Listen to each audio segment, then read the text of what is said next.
Hey. I'm excited. I can't wait. We can't wait Girl, either. We can't wait. Let's go. This clip was from a few months back when Caitlin Clark was drafted by the Fever. Lin Dunn and Christy Sides seemed excited, and it really was a first half of the season that got everyone pumped up. Wheeler finds Clark from the logo.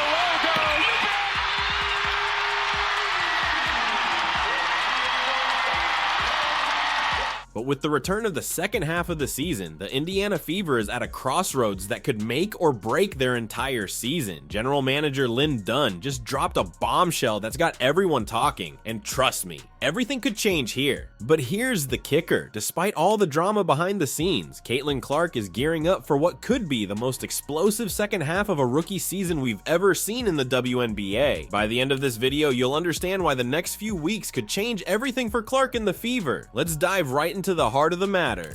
Lin Dunn, the general manager of the Indiana Fever, recently made some comments that have left fans and analysts scratching their heads. In an interview with IndyStar, Dunn said, and I quote, "It's been awfully quiet. I've had a few phone calls, I've made a few phone calls, but what I think people don't understand, in particular the fans, is that with a hard salary cap, it's very difficult to maneuver and make trades." Now on the surface, this might sound like a reasonable explanation, but let's break it down for a second. The WNBA trade deadline is crucial, and the Fever, sitting in 7th place, are in a prime position to secure a playoff spot. You'd think they'd be doing everything in their power to improve the team, right? Especially when you have a once-in-a-generation talent like Caitlin Clark on your roster, but Dunn's comments suggest that the Fever might be content with the status quo. She even went as far as to say, "I don't anticipate there being any blockbuster trades." Folks, this is not what you want to hear if you're a Fever fan, and it's certainly not what Caitlin Clark deserves in her rookie season. Now let's talk about some of the questionable decisions that have been made by the Fever's management recently. First up, we've got Celeste Taylor. The Fever drafted Taylor with the 15th overall pick in the 2023 WNBA draft. This wasn't just any pick. Taylor was the Defensive Player of the Year in college and seemed like a perfect complement to Caitlin Clark's offensive firepower. But what happened? The Fever waived Taylor after just 5 games. 5 games, folks. And guess what? The Phoenix Mercury snatched her up almost immediately. This isn't just a case of a player not working out. It's a clear mismanagement of talent. The Fever essentially gifted a promising young player to a rival team. But wait, there's more. Kelsey Mitchell has been a cornerstone of this Fever team for years, consistently putting up impressive scoring numbers. But recent reports suggest that she might be looking to leave Indiana, especially after this interview. I've been in Indy the last years of my life, but, I'm excited that Indy get a chance to host it. Shouts out to Indy for that. So I'm excited for them in the city. Now, I don't need to tell you that when a star player starts talking about free agency, it's usually not a good sign for their current team. These decisions and developments create a cloud of uncertainty around the team, and who suffers the most from this instability? That's right, Caitlin Clark. The last thing you want for your rookie superstar is a toxic environment filled with questionable management decisions and disgruntled teammates. Now let's zoom in on how all of this affects Caitlin Clark. Here's a player who's been absolutely lighting it up in her rookie season. Before the Olympic break, Clark was averaging over 17.1 points and 8.2 assists per game. She became the first rookie in WNBA history to record a triple-double. We're talking about a generational talent here, folks. But instead of surrounding Clark with the pieces she needs to succeed, the Fever seem to be standing still. Lin Dunn's comments about the difficulty of making trades due to the salary cap might be true, but they also sound like excuses. Other teams managed to make moves despite these constraints. What's even more concerning is the potential loss of Kelsey Mitchell. Mitchell and Clark have shown flashes of becoming a dynamic backcourt duo. Losing Mitchell would not only rob Clark of a talented teammate, but also put even more pressure on her to carry the team's scoring load. And let's not forget the Celeste Taylor situation. Imagine how much better the Fever's defense could be right now with Taylor hounding opposing guards while Clark works her magic on offense. Instead, Taylor is now potentially going to be guarding Clark when they face the Mercury.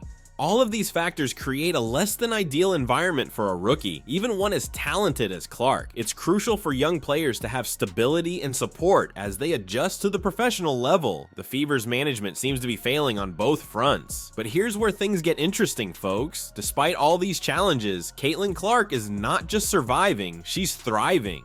And that's what makes the second half of this season so exciting. Remember, Clark didn't make the Olympic team. While that was a disappointment at the time, it might turn out to be a blessing in disguise. While other stars were competing in Paris, Clark had time to rest, recharge, and work on her game. Coach Christy Sides recently dropped a bombshell that has everyone talking. She said Clark is doing even better in practice. Let that sink in for a moment. A rookie who was already dominating the league is now playing even better. This break might have been exactly what Clark needed to elevate her game to the next level. And let's not forget, Clark has something to prove now. That Olympic snub, you can bet she's using that as motivation. Every shot she makes, every assist she dishes out, it's all fuel for her fire. She's not just playing for the Fever now, she's playing to show the world what Team USA missed out on. The Fever's upcoming schedule is also favorable. They have several games against teams below them in the standings, giving them a real shot at climbing the playoff ladder. If Clark can maintain her pre-break form, or even surpass it, as Coach Sides suggests, we could be looking at one of the most remarkable turnarounds in WNBA history.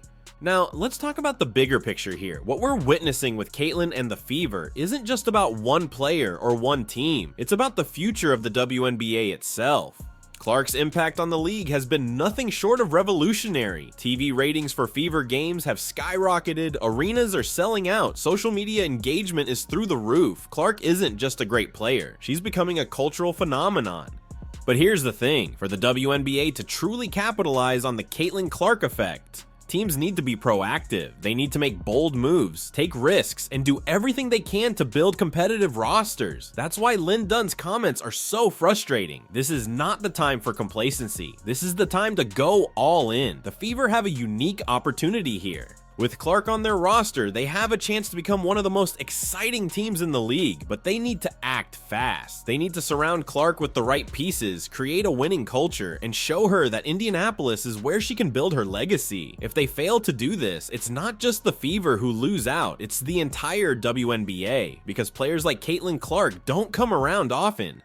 And when they do, you need to do everything in your power to maximize their potential. Now, I know what some of you might be thinking.